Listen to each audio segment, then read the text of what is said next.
Hey all, good evening. We are right at the end of August, and how could the summer have passed so quickly? How could it have come to such an amazing finale? But yet, what we see clearly is we see the gardens blossoming, we see the tomatoes blooming, we see the peppers, and all the other plants have given us so much luster and reason to live. I am absolutely in awe at what this land has given me. I am so blessed and thankful for everything that the earth has provided. All the willow trees started from a branch. All the magnolia trees. All the relics of the earth as we run down this line and I share with you everything that the earth has given us. I am in awe because what I get back from walking the earth, oh my gosh, it just gives so much to my life, and I want to share that with you. So if you don't have a place to walk, to cherish, to breathe, get one, find one. It doesn't have to be on a farm way out in the middle of the country. It can actually be anywhere. The apples are just taking shape, and as they get bigger and bigger, I'll be able to make an apple pie, or better than that even. But I'm mesmerized by what the land produces. The olives, the oaks, the trees. As I said, they just give back. They just provide for me so much harmony. It's like a ballet dancer doing that grand pirouette. And the land does that. The grapes do that. They just give back because what they do is they produce these amazing, amazing, amazing grapes. And then, we can see from them that what we've done to nurture the baby, to nurture the fruit, to nurture the vines, make life so much more meaningful. So bravo to all of us. And I just say we've done justice to the world. I'm in one of those moods. I went to a gathering tonight, a local gathering where I met with some really cool people who are no other than really, really good friends. And these people are loyal and fabulous. And I feel so blessed to have them in my life. And so when you sit with certain people, you just love on life. So we will walk. The immensity of my travels is I have been a nurse for over 40 years. Done a lot of medical legal, but mostly resuscitating babies. And from that, I've taken away a love for saving life, the immensity of the law and how the law is integral to justice, and possibly not, but as one of my professors says, it's not so much right from wrong, it's the procedural take that we have. So from there I take that and then I say, well, what is more important? And at the end of the day, I say architecture. It is the construction of a piece of land, art, ballet, music, sound. And that's how I bought this land, and that's how I will continue. And so hopefully in time, in years, I construct for you a palette where we will grow. Who knows? This house may transform. The piece of land may transform itself. But we've got quite a bit of land to work with. It's just every day I'm amazed. I'm amazed by the beauty of the landscape, to enamor me with natural beauty. And even just looking at horses and cows and goats, in their own backdrop. How stunning is that? So there was a tractor that I once had that I could walk, or no, not walk. I could drive around here at my own speed, and Bernie, the vineyard owner, would raise his thumb and say, "Good job, Jan." Well, that's since long died. So I'm in the market, even though I have a John Deere tractor. I'm going to get another old kind of, mixed up rundown tractor just to kind of have fun and make my way around the land because that's fabulous and necessary if we are crazy enough to own land like this, because part of our day is writing, part of our day is research, and then part of our day is just exploring. I so miss my mom because she would come over. We would do a Martha Stewart thing or a Julia Childs thing and create the beef bourguignon and then construct the dinner and watch the movie and dance and cry and sing. And that's what life was about, walking this land, putting the fire in the fireplace and constructing our dream. As a matter of fact, this tree, I think she and I, oh my gosh, we didn't even know that it was possible for this to exist. But one branch in the ground, and look at it now, it's like a child. It's like my dear grandson who was just born. He already 2 weeks into it, and he seems like a gentleman, ready to take on the world. Look at this. Oh my God. So that's, that's the way world is, or life is. And so we continue to walk, and that's why the fall and this whole season is so spectacular. I need, of course, to watch out for everything, because as you see these weeds that tumble and grow, I need to be there and present to take them down like a good army sergeant to make sure that they're in good stead. Maybe I turn this little area into a putting green. Yeah, that would be spectacular. But I want to just keep saying to you, anything you vividly imagine and truly believe will come to pass. Let's repeat that. Anything you vividly imagine and truly believe will come to pass. So how does one make that happen? Well, the day I started Georgetown, my mother was convinced that I was not going to be able to stay that first summer and live on my own in Washington, D.C. I felt otherwise. So truly, I was determined to prove her wrong. I took a job with a company, and the owner or the manager, his name was G.W. Smith, and he said, "Get this book, Think and Grow Rich," which I did. And it said, anything you vividly imagine and truly believe will come to pass. So they would drop us off at this army barracks in Havelock, South Carolina, and drop us off at 5 in the evening and not pick us up till 11, and demand that before they picked us up, we had sold at least one, we had to have sold one set of encyclopedias. Well, oh my God, I had no idea about encyclopedias. I had no idea about sales. I was a nursing student, but I was totally determined to stay in the DC area for the summer. But I did read the book, and the book taught me some principles about life.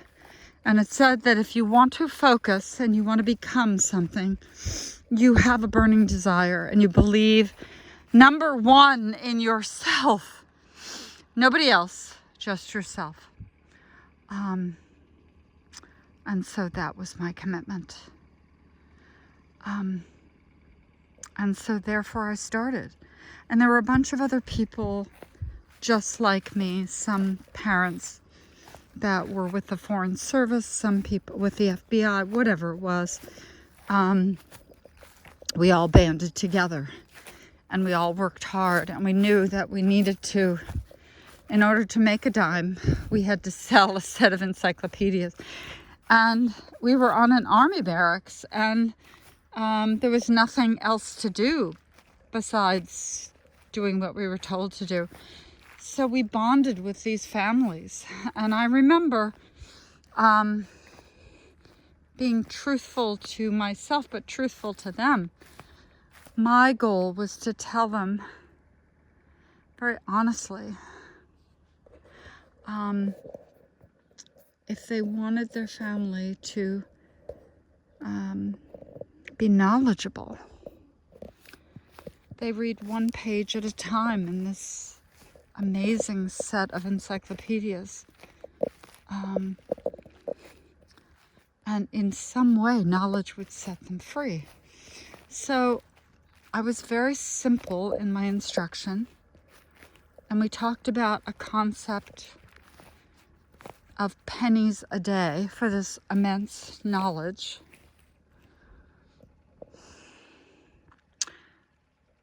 And it worked.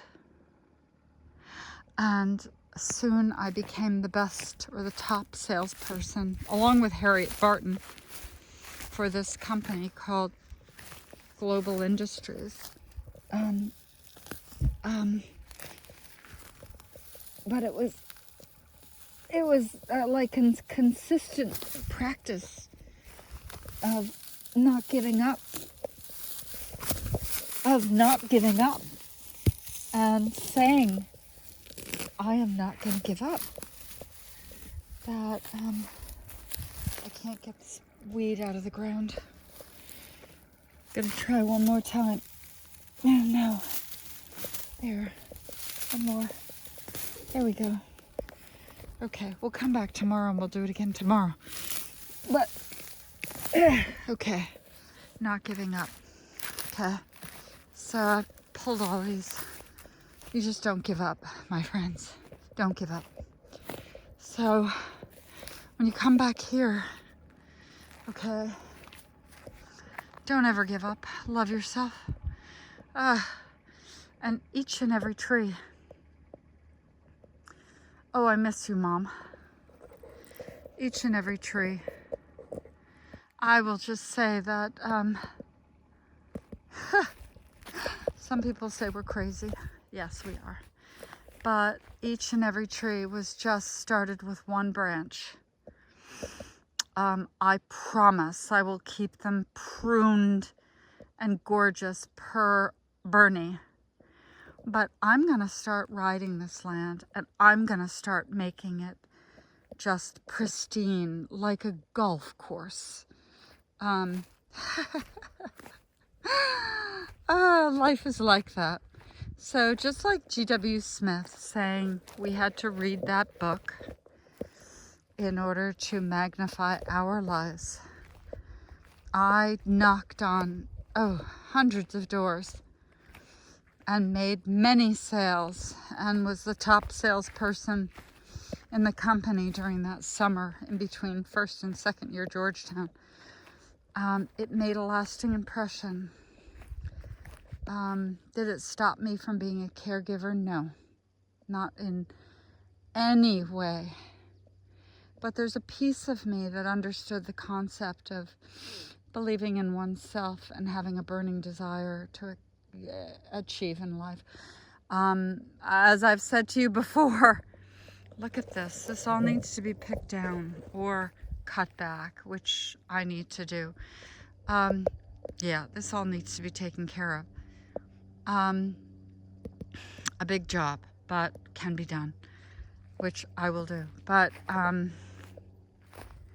like life, if you have too many expenses, you need to get a handle of them. And if you want to move forward, you need to commit to doing that, so that at one point you can write a contract on a property such as this and say, this is mine. Yeah, this is mine. And nobody can take this away from me. And I want you to say that each and every day. And if you haven't quite gotten there, I want you to commit to coming to me, because I won't force you into it, but I will teach you how to do it. And I will get you strong enough to create that tree that all the branches align and you orchestrate your life in a systematic and continuous way that creates harmony with the universe. You eat right, you sleep right, you execute a plan that works, and you love on yourself in such a way that is so romantic and so perfect. Romantic and perfect, that you don't accept anything less. And we each have our own desires. You know, how do we know that one person wants to become an attorney?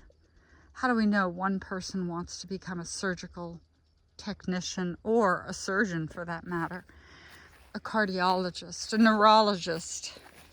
God bless them. You know, determine, decipher when there's been an epidural catheter that goes outside of the epidural space and causes paralysis. Shoot, you know, that requires such attention to detail. And the standard of care must be abided by. How do we know when somebody wants to become a city planner? Oh my gosh, what a job. Or open a restaurant or a bread shop for that matter.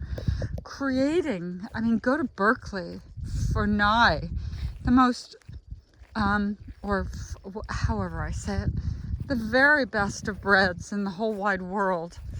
I'm addicted to bread. Yes. But whatever you vividly imagine and true, tell me, make me sing. You know, it might not be this faraway country surrounded by mountains. Maybe it's the south of France, or the south of Italy, or Malta for that matter, or maybe it's the Italian Alps or Austria, surrounded by music and magic, but make it real. You've got this one chance. Read all the good books. Enjoy all that nature can provide you with. And just sit back and say to yourself, this is this one golden opportunity, and by golly, I'm going to take this on with all the vim and the vigor. That's allowed for me, and with me, and to me, and all those kind of wonderful things. And let your life be. And I don't ask of you anything other than the acceptance that comes with knowing that time and life is finite. And isn't that momentous? That is momentous. Time is finite. Yeah. I only show this property from the back. There's so much more that needs to be done.